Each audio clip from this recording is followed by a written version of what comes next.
And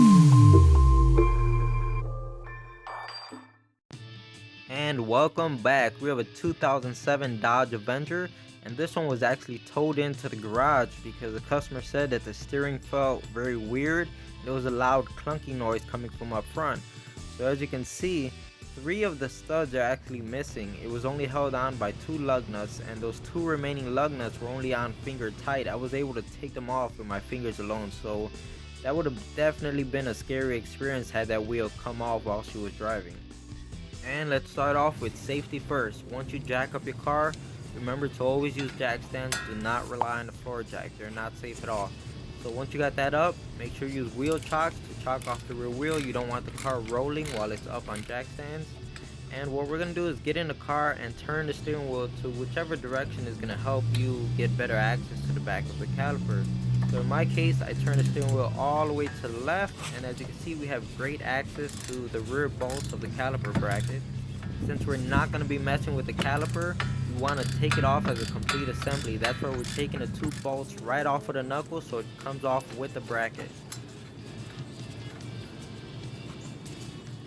Once you have the caliper completely removed, you could go ahead and hang it right here on the spring like I'm doing. Now I'm using this hook that's designed to hold calipers up here, but I've also used zip ties, string, wire, pretty much whatever it takes to do this. If you're having a hard time removing the brake rotor, it actually has a hole drilled on each side to help you remove it. Now it is a threaded hole, so all you have to do is find a bolt that has the same exact thread pitch, and you just run it in, and it's going to help you pull the rotor off of the hub. You could do this using hand tools, or you can use an impact gun. Either way, it'll get the job done.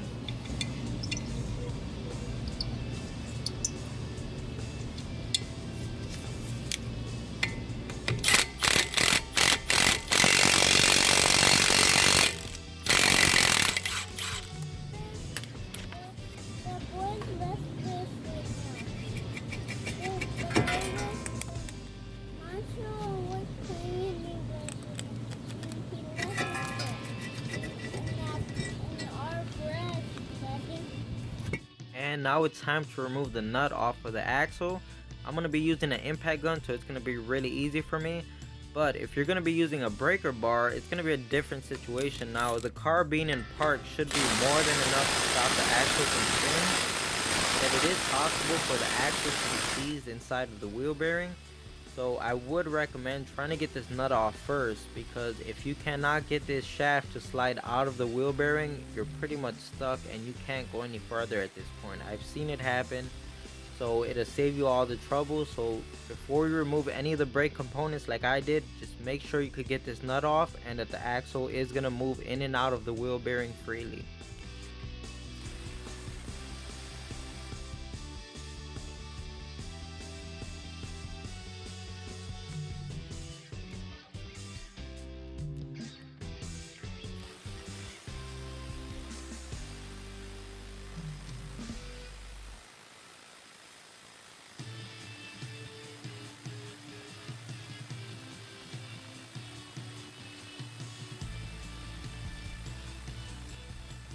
The impact gun that I'm using is capable of 600 foot-pounds of torque, and as you can see, the nut is still putting up a fight. So if you're going to be doing this job with a breaker bar, you're going to have your work cut out for you, but the best tip I could give you is to use plenty of penetrating oil.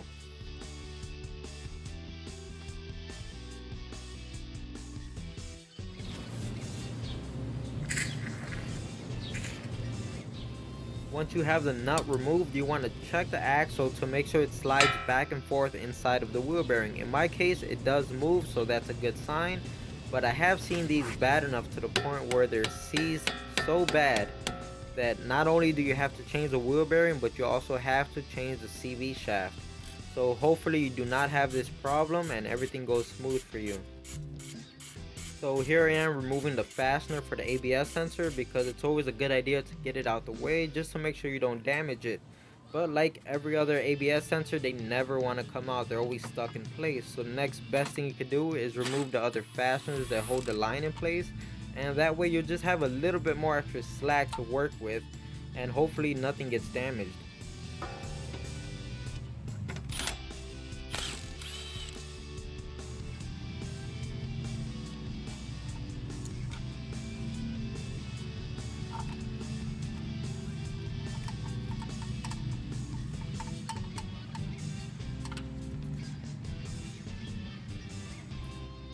Now it's time to remove the fasteners that hold the strut to the knuckle. Now if you look down here, you're going to see two fasteners that are already loosened. And the reason for that is I thought I was recording, but I wasn't. So what I'm going to do is just run them back in and reshoot that. So I'm just letting you know, do not worry about that right now. And also, I just removed the fastener that was holding the brake hose in place. It turned out it was just in the way, it was becoming a problem, so it's just easier to remove the fastener.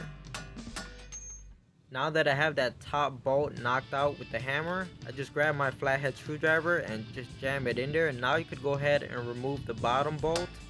Now it is okay to hit these bolts with the hammer right on the edge because it's beveled and the threads don't go all the way to the end of the bolt. But you still want to be careful, make sure not to damage any of the threads. If you're wondering why I put the screwdriver on the top hole, it's for this. It's so that when you finally knock out the lower bolt, that the whole knuckle just doesn't drop down. You have the screwdriver holding it up, and that way you have better control over the situation.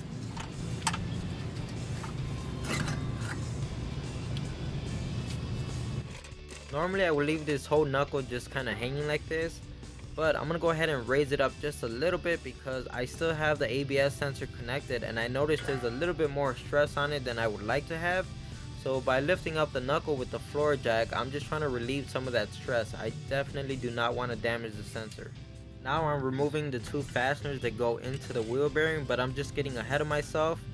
With the knuckle leaning forward like this, the next step you would want to do is just go ahead and remove the axle completely to give you the most space you can get.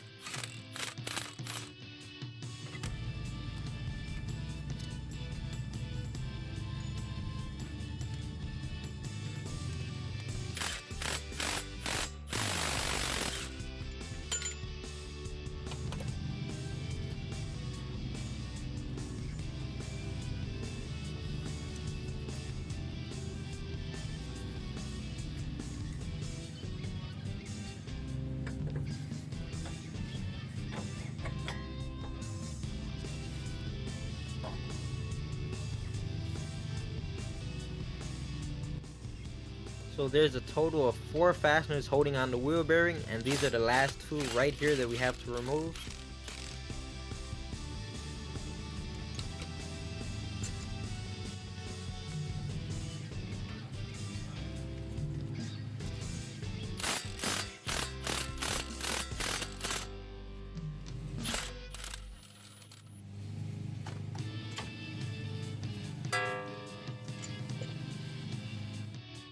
With all 4 fasteners removed out of the wheel bearing, we're just going to go ahead and pick up the knuckle and put it right back on the strut. We're going to put the 2 fasteners back in, and the nuts are just on their finger tight, so don't tighten any of it down just yet. The reason for this is with the knuckle leaning forward and just kind of flopping around like that, it's actually going to work against you. You want the knuckle to be as solid as possible, so by connecting it back to the strut, it's actually going to help you. And here's where all the fun begins. Now I'm going to use any of my flathead screwdrivers and this chisel right here to try to get this done. Now if you look around the wheel bearing right where it mates up to the knuckle, there's going to be like these little divots. I think there's probably about 4 of them, and that's where you're going to start hammering with your chisel or screwdriver. And as you can see, it's starting to separate, so you just have to keep working at it and eventually it'll come out. It's definitely going to take some time. As you can see, it's starting to separate even more. Now an option that you have is go to your local auto parts store, and I think you can rent a slide hammer, and the slide hammer is going to connect right onto your wheel studs, and essentially you're going to be yanking the wheel bearing out. Now it's not an option for me obviously because I have no wheel studs, but it's definitely something you can consider and it should make the job much easier. If all else fails, just keep doing it the way I'm doing it and eventually the wheel bearing will come out.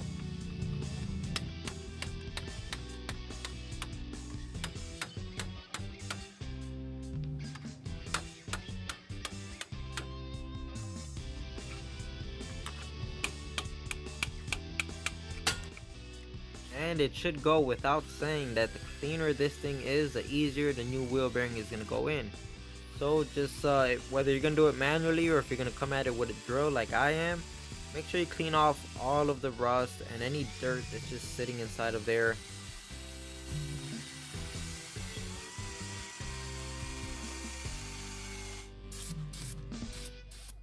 Now if your ABS sensor is still in place like mine is, you want to be very careful when you're cleaning around it. Obviously try not to damage it. And here I am going at the knuckle with a file, and the reason for that is the metal may have gotten a little bit distorted during the hammering with the chisel and the flathead screwdriver, and it's very important for the wheel bearing to lay on there as flat as it possibly can. So if the metal is deformed in any type of way, make sure you hit this up with a file to get everything perfectly flat once again.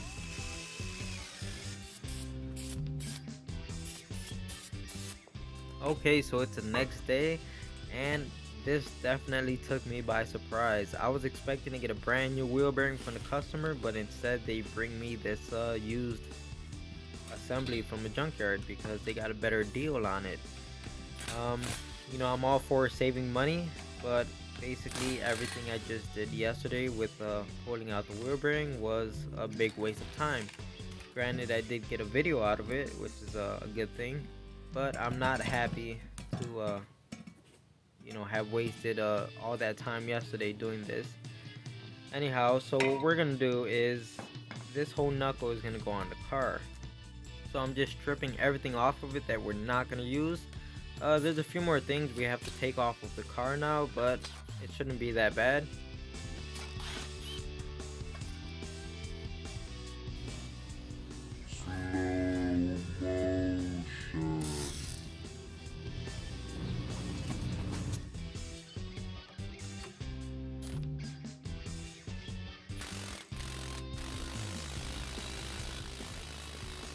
Okay, so now we have to remove the outer tie rod off of the knuckle, and also we're gonna have to remove the lower ball joint. Now I did check the lower ball joint, the one that's on the salvage yard piece, and I compared it to the one that's on the car, of course, once I got the part off, and more or less they seem to be, in equal condition. So it's not like we're losing a perfectly good ball joint and replacing it with a damaged one, so I'm not worried at all about that. Here I am using a tool to remove the ball joint, which you can rent from your local auto parts store. You could also just hit it right here on the knuckle, and that usually frees up the tie rods or pretty much anything where a ball joint goes through. But at very least, these tools are great for scaring the hell out of you, so they're usually pretty fun to use.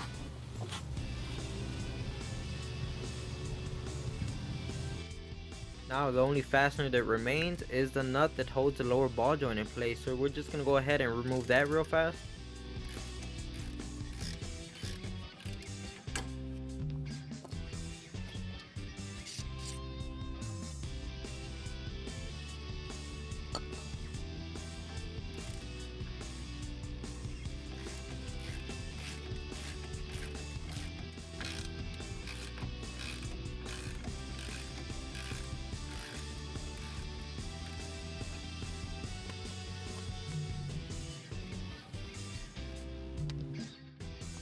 Here I am using another tool to separate the lower ball joint. Now it's very similar to the one that we use on the outer tie rod.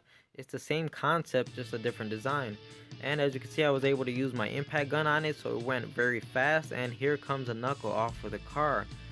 We still have the ABS sensor connected, and that's why I have the whole knuckle just laying right there, because I haven't disconnected it from inside the engine bay just yet. So I'm going to leave that sit there for now. Okay, so with the salvage yard knuckle in place, and let's just imagine that we just installed this wheel bearing and we ran the 4 fasteners in from the back. So this is a place where you can sort of start off from where we last left off, or that's a bit of a tongue twister. Okay, but anyway, so now you would go ahead and put your axle in and raise up the whole knuckle up to the strut, and we're going to put the 2 bolts in that hold the knuckle to the strut.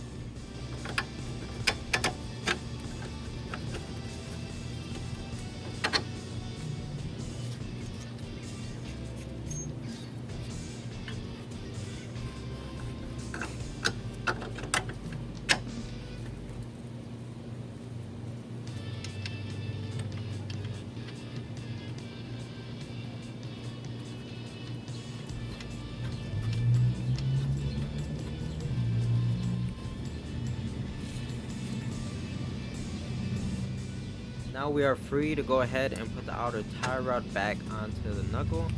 Now another thing I like to do is just go ahead and clean up the threads. Sometimes the nut doesn't want to thread on as easy as it could, so using a wire wheel makes quick work of this, and a little bit of thread locker never hurts.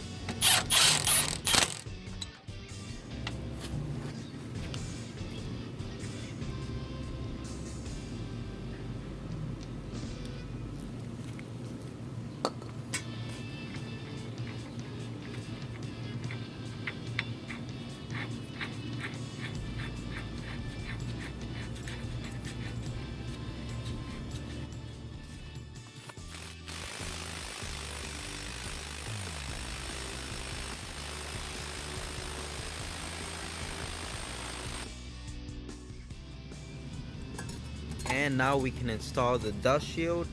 The nice thing about this one is it's not located behind the wheel bearing. On a lot of cars you're going to see this thing behind the wheel bearing, so which means if you forget to put this on and you put your wheel bearing on, you're going to have to take it back off again.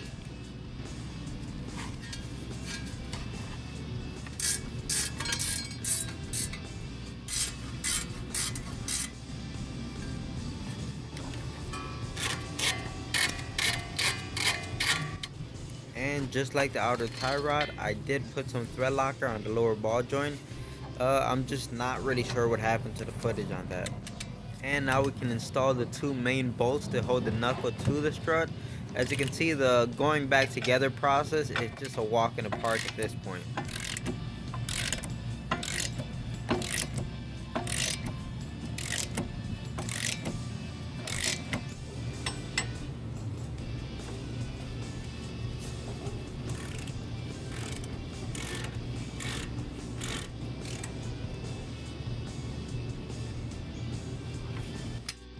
Now if you've installed a new wheel bearing, you should not have to do this step. I have a file here trying to knock off any rust that I can, and that's just because we have a salvage yard cart, so it is used. And you want the rotor to sit as flat as it can on this hub right here, so that's why I'm just cleaning it up before I put the rotor on.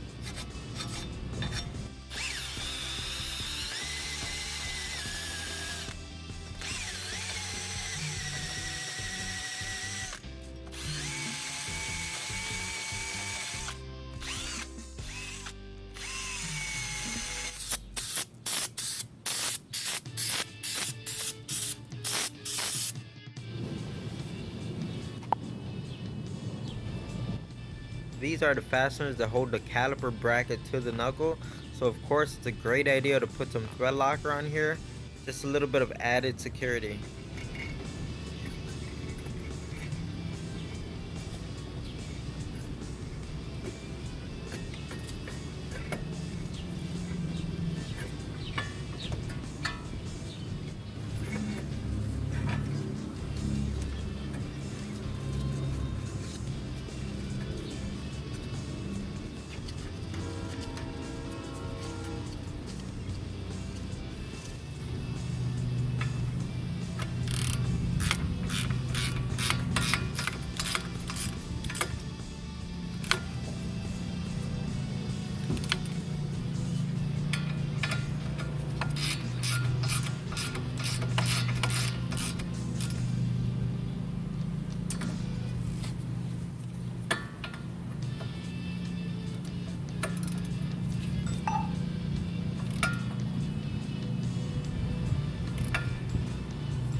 And now we could reattach the brake hose bracket that we removed earlier because it was kind of in the way.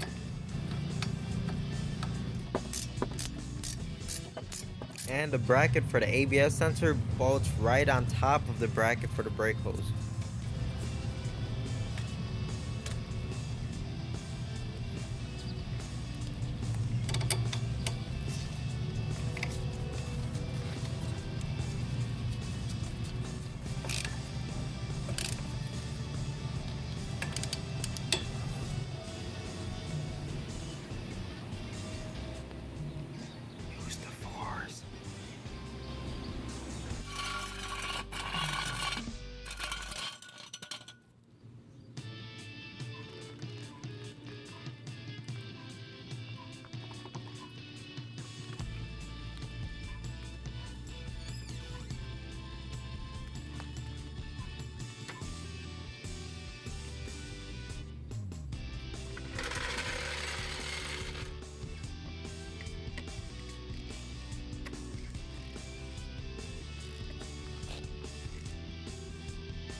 And that's it for the repair. So I hope you liked the video. If you did, give it a thumbs up.